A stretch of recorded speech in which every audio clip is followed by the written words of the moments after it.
Welcome. Welcome to the NexGen show.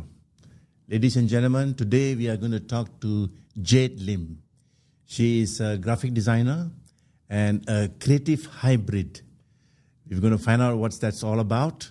So we want to welcome Jade to the show. Welcome, Jade. Hi, happy to be here. Great. So tell us exactly what you're doing.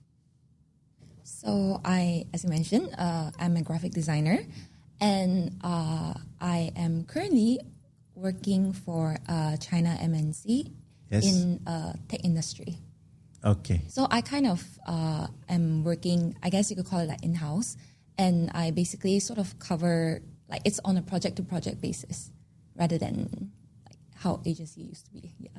So eventually what you do, how does it manifest itself in the final product? So that can be a lot of things. So there's things like KV, like key visuals, that can take up to 3 months to complete, which shocked me because prior to this, I was in an agency. So that, like the fast nature of the agency means usually you have to normally come up with like key visuals within maybe like 2 weeks.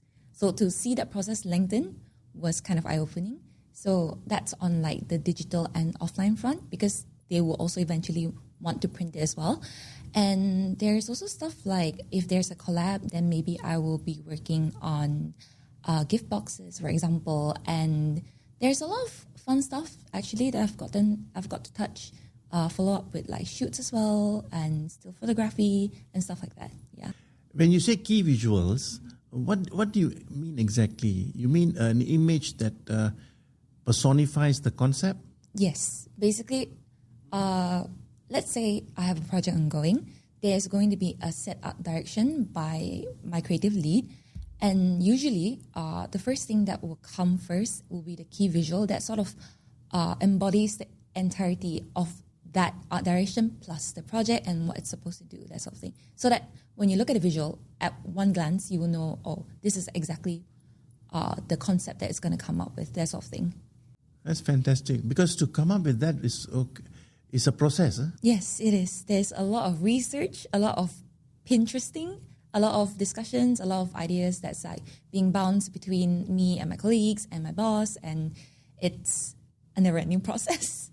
And from there, when you move on from there in the process, you have to come up with other visuals also. Oh, yes. To support that as a campaign, right? Yep. How do you find this AI tools when it comes to this? I've seen a lot of AI tools that can create a template or are smarter than some of the designers. I don't believe that, but to me, there will always be those who go to AI and get the ready-made visual.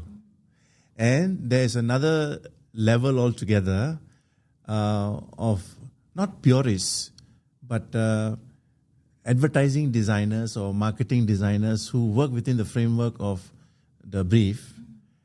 So how do you reconcile that in your mind? This is a very good question, and I think this is the kind of question that will be on every designer's mind if they want to continue to be a graphic designer. So here's my 2 cents on it. For me, because as I mentioned, I work currently in a tech company, so that means I do touch upon AI, whether it's using AI to create visuals or using AI as a tool. But because my products most likely will have an AI function as well, because currently it's like every single tech company out there is trying to push AI. But as for how AI works into my current role, I basically see it as a tool because at the end of the day, AI is something that will help us to come up with visuals. But if, let's say, for example, I think like I usually see this meme online where if you let clients to work on, like use AI to come up with something that they want, usually the joke is that, oh, the client don't really know what they want. So you can't say, okay, I want this logo, but I want to make this logo color pop, for example, and the AI is not going to register that. So I think in order to use AI efficiently, you also need to have a fundamental basis of creative thinking, of creative problem solving in order to make it an effective tool. So I don't think AI can just replace graphic designers like that. I think it takes more than that. Yeah. That's very interesting. There's a lot of talk about AI. Yes. It's not and it will continue to be the talk for a long time as it grows. I feel that in our industry, you don't work in isolation. Yes. And sometimes when we use AI, we take it for what it is. And that's where the mistake can lie. Yes. But when you are talking to your team, you're not working in isolation, right? So that's how the mistakes are. That's how you can help refine your thoughts moving forward. Have you ever thought of doing work for other causes behind that, instead of for brands alone or to increase sales and market share? Have you experimented with using your creativity for other purposes like charity or humanitarian organizations and such? I think they call it cause marketing or something like that. Yeah, cost-based marketing. That's a bit of a hard one to answer because the only time I didn't actually get to do a cost-based marketing thing is during my final year of uni. Yeah. And I think the fun thing about, in retrospect, the fun thing about being in uni is like, the projects, deadlines aside, the stress and everything is that you get the ultimate freedom to pick and choose whatever it is you want to do the topic on, let's say whatever project it is. So during that time, it was during COVID, and I basically did a cost-based marketing, like social media campaign on the rising cases of domestic abuse during this pandemic times. And it is something that still stuck to me. To this day, I've graduated like 6 years now.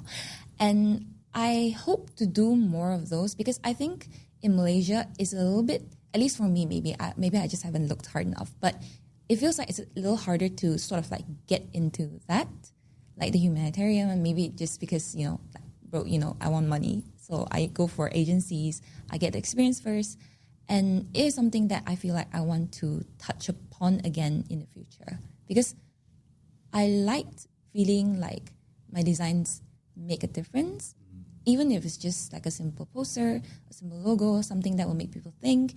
And I think one of the first few things that really got me into graphic design is actually look at PSAs. I love those posters, and I love like how a single image can speak so much.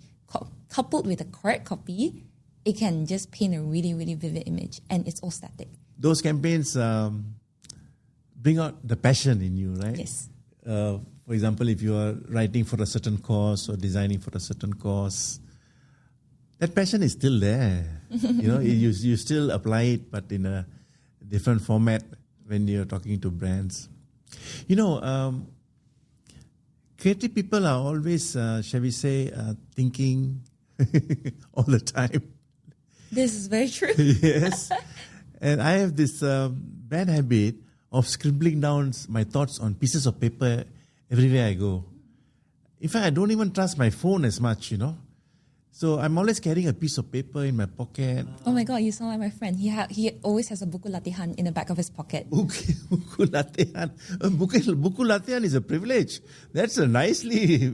I will do with bar napkins. Do you have a scrapbook of sorts? Oh, no, actually, because I think like I'm like more used to technology, so I actually do like it like better on like a phone or a tablet because I think I like that I can't misplace it. Barring like losing my devices or anything crazy like that. Yeah. So thank God for cloud lah. Yes. I have some friends who they will explain a concept to me, and then they'll take out one piece of paper and they start drawing, and it's a natural thing. Of course, they're not designers, but to me, anybody can be a designer, but not a good designer, Yes. I mean, you can just take a piece of paper and draw stick drawings if you want to explain or communicate your idea. And I think we should do more of that, Writers should do more of that, and designers should do more writing. Yes, Yeah? actually, I agree. I had a brief stint of writing, like creatively for myself, and I read books, so I do understand the importance. You read books? Oh my god, I know. That's you are a rare and special species.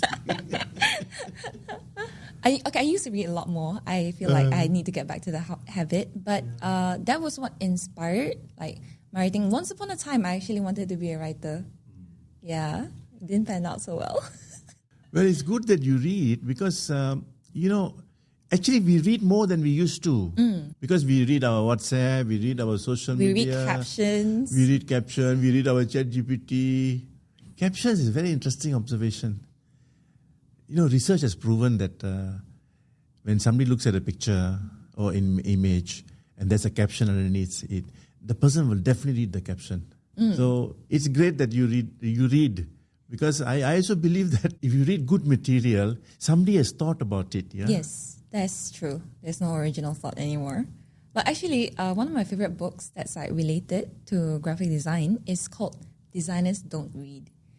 I think if you have not heard of it, I think you will find it interesting because that book, the author, is a writer as well, and he's worked with a great number of graphic designers. He's worked with art directors, and he's worked in agencies. He is in America, so he works with like all the big names, and he writes a very like astute breakdown of what it's like to work in an agency and like his thoughts behind it. And because I think when you work in an agency, it can tend to be a little bit segregated in the sense that, I'm a designer, I only do this. I'm a writer, I only do this. I'm a strategist, I only do this. Yes. But I feel like a lot of the times we forget that it is a collaborative effort, right? Like you need everyone to sort of like pitch in their ideas, whatever it is, right? A great idea can come from anywhere. It doesn't mean that you need to be a writer, a designer, to only have creative ideas.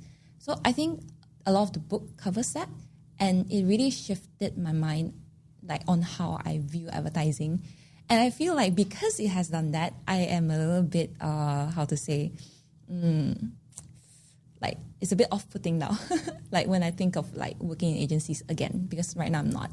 Yeah. Well, I've written a few ads in my life, but there have been some headlines in some of the work that I've done that have been written by my art director. In fact, I publish a magazine every week, and it's an e-edition. Actually, I will give the images to my art director, who will put it together, and sometimes he will cheekily, sneak in a headline, or rather, he will just try to. Instead of the lorem ipsum, he just writes his own headline. He just writes, but because we encourage that, we encourage that, and sometimes they are good. I mean, it may need to be tweaked a bit, but the thought is so very powerful. Because if you are a visual thinker, and then suddenly you want to translate that into words, it's definitely going to be a headline. It's not going to be body copy. It's not going to be a long story. So I appreciate where you're coming from. I wish you well, and keep reading, keep doing good work.